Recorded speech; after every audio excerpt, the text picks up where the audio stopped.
అలంకరించినటువంటి పెద్దలు గౌరవనీయులు commissioner sir గారికి, వైస్ చైర్మన్ బండి గోపాల్ గారికి, డిఈ సార్ గారికి, ఏఈ సార్ గారికి, వేదిక కింద కూర్చున్నటువంటి గౌరవనీయులు కౌన్సిలర్లకి, అలాగే కోఆప్షన్ మెంబర్స్కి, మన మున్సిపల్ ఆఫీసర్స్కి, ఇక్కడ ఉన్నటువంటి అందరికీ నా యొక్క హృదయపూర్వక నమస్కారాలు. ఈరోజు మనం జనరల్ బాడీ లాస్ట్ మీటింగ్ జరుపుకోవడం జరిగింది. చాలా సాఫీగా జరిగిపోయింది. సెకండ్, మనము ఇదే లాస్ట్ మీటింగ్. మనము గెలిచి ఇంకా 2 రోజులు బాకీ ఉంది. 5 సంవత్సరాలు విజయవంతంగా పూర్తి చేసుకోబోతున్నాం.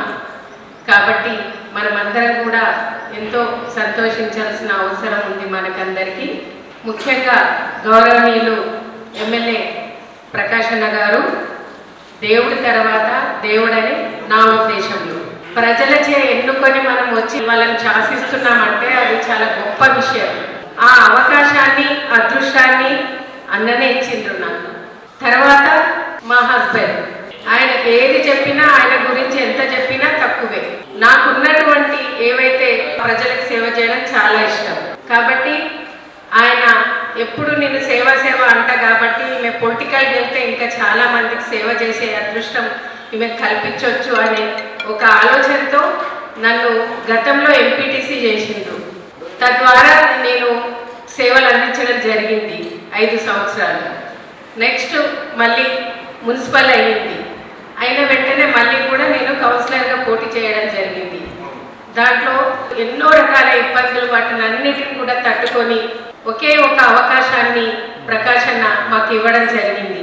అన్న ఇచ్చినటువంటి ఆ అవకాశాన్ని సద్వినియోగం చేసుకునే దానికి ఏ విధంగా మేము ప్రయత్నం చేసినాము, ఒక ఎమ్మెల్యే గారు మా మీద నమ్మకంతో మాకు ఇచ్చినటువంటి ఒక చైర్పర్సన్గా, ఒక వైస్ చైర్మన్గా ఇచ్చినటువంటి ఆ అవకాశాన్ని, ఒక ఎమ్మెల్యేకు మంచి పేరు, శంషాబాద్ మున్సిపాలిటీలో మంచి పేరు తేవాలనే ఉద్దేశంతో ఆ 5 సంవత్సరాలు ఎప్పుడైతే నేను ప్రమాణ స్వీకారం చేసిందో నా ఆలోచన మొత్తం ప్రజల మీదనే, ఈ ఊరి మీదనే నాకు టార్గెట్ మొత్తం. అంటే మీకు ఎందుకు చెప్తున్నా అంటే, ఫ్యూచర్ అన్నది దేవుడికి తెలుసు, ఏం జరుగుతుంది అన్నది ఆ దేవుడికి తెలుసు. అంటే రేపు ఏదన్నా అవకాశం రావచ్చు, రాకపోవచ్చు. కానీ మనిషికి అన్నది తృప్తి అన్నది ముఖ్యం. తృప్తి చాలా ముఖ్యం. ఆ తృప్తిలో కూడా ఆనందం ఉండాలి. ఆ ఆనందం మా దగ్గర ఈరోజు మేము తెచ్చుకున్నాం. ఎట్లా అంటే, ప్రకాశాన్ని ఇచ్చినటువంటి అవకాశాన్ని, నా కళల్ని నేను ఏ విధంగా సహకారం చేసుకోవాలి, మీ అందరూ సహకారంతో, నేను ఒక్కదాన్ని చేయలేదు, మీ అందరి కౌన్సిలర్ల సహకారము, అలాగే అధికారుల సహకారంతో ప్రతిరోజు నేను ఒక్క రోజు కూడా అసలు ఆఫీస్కి రాకుండా లేను, ఒక్కరోజు కూడా బయట ఆఫీసులు తిరగకుండా లేను. ప్రకాష్ అన్న దగ్గరికి వెళ్ళాలి, అన్న లెటర్ తీసుకోవాలి, అన్నతో ఫోన్ చేయించుకోవాలి, పోయి మనకు కావాల్సినటువంటి పనులు ఏవైతున్నాయో అడగాలి. ప్రతి హెడ్ ఆఫీస్లో, ప్రతి సెక్షన్లో, ప్రతి ఆఫీసర్కి నేను తెలుసు. అడుగునేటోళ్ళు కూడా పోయి అట్లా కూర్చోవాలి, నేను వెళ్ళి అట్లా కూర్చొని ప్రతి ఒక్కరికి ఇప్పుడు నోటెడ్ అక్కడ. ఆ విధంగా నేను చేయాలనుకున్న పనులు ఏవైతే శంషాబాద్ ఉన్నాయో, శంషాబాద్లో 25 వార్డులు ఉన్నాయి. 25 వార్డులు మీకోసం నేను పనిచేసినాను, నా కోసం మీరు పనిచేసింది, ప్రకాష్ అన్న కోసం మనం అందరం కలిసి చేసినాం. కాబట్టి అన్ని ఇంత సక్సెస్ఫుల్గా అవ్వడానికి కారణం కూడా ప్రకాష్ అన్న ఆధ్వర్యంలో, మనం ప్రకాష్ అన్న సహకారంతో, తనతో ఫోన్లు చేయించుకోవడము, మనం వెళ్ళడము, పనులు చేయించుకోవడం, ఇవన్నీ కూడా చాలా. ఈ శంషాబాద్ అన్నది చెత్త కుప్పలతో, మనం గెలిచిన తర్వాత ప్రతి వార్డులో కూడా చెత్త కుప్పలతో నిండిపోయేది ఉండే. ఎక్కడెక్కడ చెత్త అక్కడ ఉండే.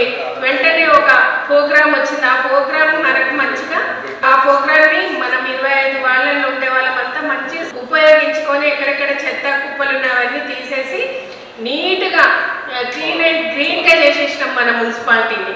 ఇది శంషాబాద్ అంటే చూపించినాం మనం అందరం. మీ అందరూ కూడా చాలా చక్కగా పనిచేసారు. మీకోసం ఎవరు పని చేయలేరు, మిమ్మల్ని నమ్మున్నటువంటి ప్రజల కోసం పనిచేసినారు. ఇప్పుడు నన్ను క్షమించమనో, ఏమనుకోవద్దనో, ఏదో అని మీరు మాట్లాడుతున్నారు. కానీ అది మీకోసం కాదు. ఆ కోపం అనేది ఆ పని జరగకపోతే అక్కడ ఉండేటువంటి ప్రజలు మీ మీద తెచ్చేటువంటి ఒత్తిడి, వాటి వల్ల మనము మనకన్నా పెట్టే వాళ్ళను అనాల్సి వస్తుంది. మేమేమో సార్ వాళ్ళని అనాల్సి వస్తుంది, చేయించాల్సి వస్తుంది. చైర్మన్ అంటే నా సమక్షంలో మీరు పనిచేస్తారు కాబట్టి మరి నన్నే అడుగుతారు కదా. ఏదున్నా నేను ఎప్పుడు ఏమీ అనుకోలేదు. నాకు కూడా తెలిసి తెలవక నేనేమన్నా మిమ్మల్ని ఇబ్బంది పెట్టి ఉంటే నన్నే క్షమించండి. ఎందుకంటే నేను మీ అందరికి కూడా చేస్తా అయిపోతుంది. రేపు అయిపోతుంది, పొద్దున అయిపోతుంది, సాయంత్రానికి అయిపోతుంది, 3 రోజులు 4 రోజులు అట్లా మిమ్మల్ని గడిపించుకుంటూ చందమామను చూపించి అన్నం తినిపించినా మీరు. కాబట్టి మీ అందరు కూడా అసలు ప్రతి ఒక్క కౌన్సిలర్ గాడ్ ప్రామిస్గా చెప్తున్నా, మీ అందరు నాకు ఇచ్చినటువంటి రెస్పెక్ట్ ఎంత మంచిగా ఇచ్చిరంటే నా జీవితంలో నేను మర్చిపోను. చాలా మంచిగా ఇచ్చిర్రు. నేను అక్కడక్కడ చూస్తుంటా కదా, అంత గౌరవం ఇవ్వరు, ఎవరు గౌరవాలు ఇచ్చిపోరు. చాలా చోట్ల ఉంటాయి కానీ ఇంత మంచిగా నాకు అంతకన్నా తృప్తి ఇంకేం కావాలి.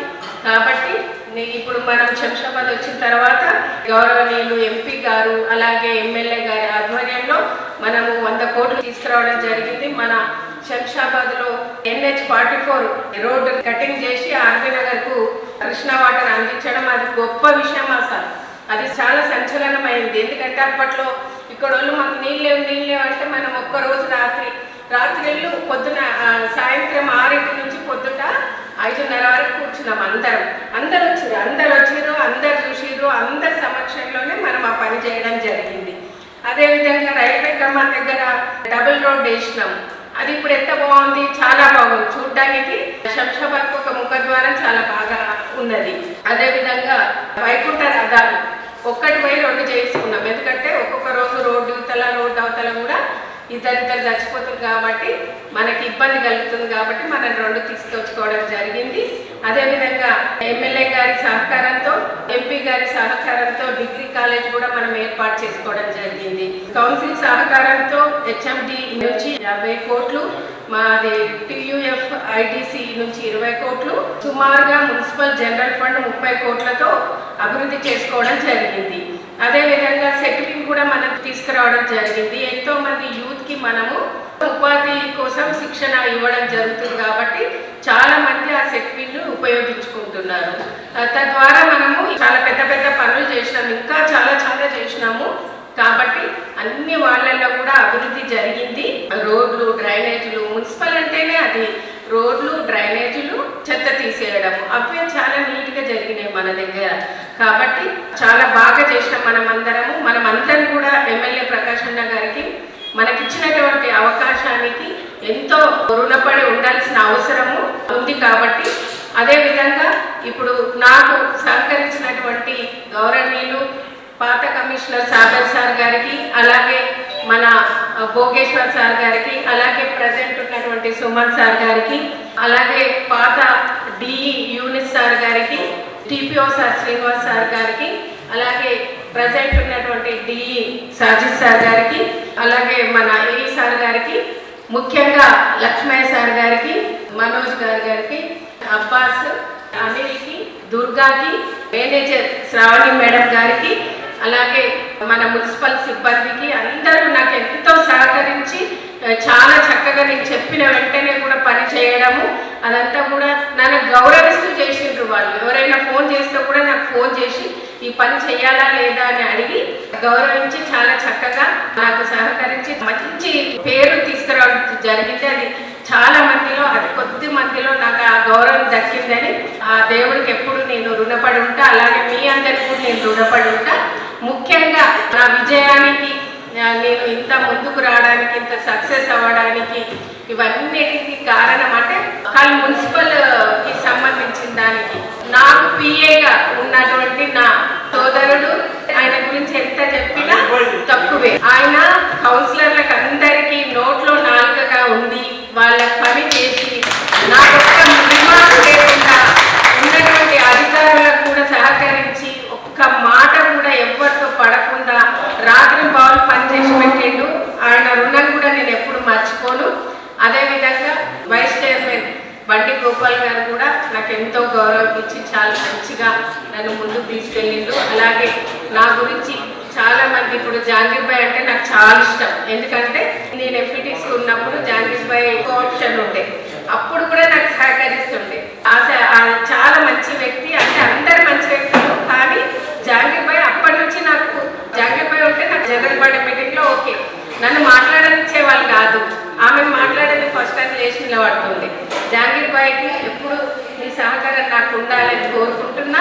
అదేవిధంగా మీ అందరి సమక్షంలో కూడా ప్రకాష్ అన్న రుణాన్ని నేను ఏ విధంగా తీర్చుకోవాలో నాకు తెలియదు. మళ్ళీ అంటూ ఏ అవకాశం ఉన్నా లేకున్నా కూడా నేను తృప్తిగానే ఉన్నా, సంతోషంగా ఉన్నా, చేసిన ఒక మంచి అది దాంట్లో ఉన్నా. ఫస్ట్ ఆఫ్ ఆల్ మళ్ళీ నా హస్బెండ్ నా భర్త మహేందర్ రెడ్డి, అసలు ఆయనంత మంచి వ్యక్తి, ఆయనంతా నా మంచి స్నేహితుడు అనమాట. నాకు చాలా మంచి, నా కోసం ఎంతో చేసిండు. వాళ్ళ పిల్లలకు కూడా చేసిండో లేదో కానీ నన్ను అలా ఇప్పటి వరకు కూడా వాళ్ళ ఇంత బాగా వాళ్ళ పిల్లల కన్నా ఎక్కువ మంచి నా కోరికలన్నీ నెరవేర్చేసిండు. ఇంకా నాకు అంతకన్నా ఎక్కువ ఏముంది. అందుకని ఆ దేవుడు ఆయనను కూడా మంచిగా చూడాలని మీ అందరి సమక్షంలో మీ అందరి ఆశీర్వాదాలు ఉండాలని చెప్తున్నా. ప్రత్యేకంగా నా భర్త గురించి నేను చెప్పుకోవాల్సిన అవసరం లేదు, కానీ మీ అందరి ఆశీస్సులు కూడా ఆయనకు ఉండాలని కోరుకుంటున్నా. మీ అందరి ఆశలు కూడా అందరు కూడా చాలా మంచిగా సహకరించింది. ఇక్కడ ఉన్నటువంటి సోదరి మనలు కూడా నన్ను ఎంత బాగా, అసలు ప్రతి ఒక్కరు కూడా ఎప్పుడు మేము పలకరించుకున్నా అదే నవ్వు, అదే ఫ్యూచర్లో కూడా ఎవరికి ఏమొచ్చినా ఏదొచ్చినా ఒకరికొకరు సహకరించుకుంటూ అందరూ మీరు మంచి మంచి స్థాయిలో ఉండాలని కోరుకుంటూ, మిమ్మల్ని నేను గౌరవిస్తాను, నన్ను మీరు గౌరవించండి అంటే చెప్పుకునేది కాదు, అది మన సాంప్రదాయం, మాది గౌరవించుకోవడం. కానీ ఈ మారుతున్న ఈ తరుణంలో ఈ జనాలంతా మారుతున్న దాంట్లో మీ అందరూ కూడా ఇప్పుడు ఉన్న జనరేషన్ కన్నా మనం చాలా మంచిగా ఉన్నాం కాబట్టి ఇదే విధంగా ఉంటాము. మీ అందరి సహకారం నాకు కూడా ఉండాలి, ఎప్పుడు మీకు కూడా నా సహకారం ఉంటుందని తీసుకుంటే ఉంటుందని నేను అనుకుంటున్నా. మీ అందరు నా గురించి ఇంత బాగా నన్ను అర్థం చేసుకున్నందుకు నాకు చాలా సంతోషం అమ్మ. ఇంకొక అవకాశం అంటూ ఉంటే ఆ దేవుడికి ఇంకొకసారి నేను మొక్కుకుంటా. మీ అందరి ఆశీస్సులు నాకు ఉండాలని కోరుకుంటున్నాను. ఇంత చక్కటి అవకాశం ఇచ్చినటువంటి మీ అందరికీ నా యొక్క హృదయపూర్వక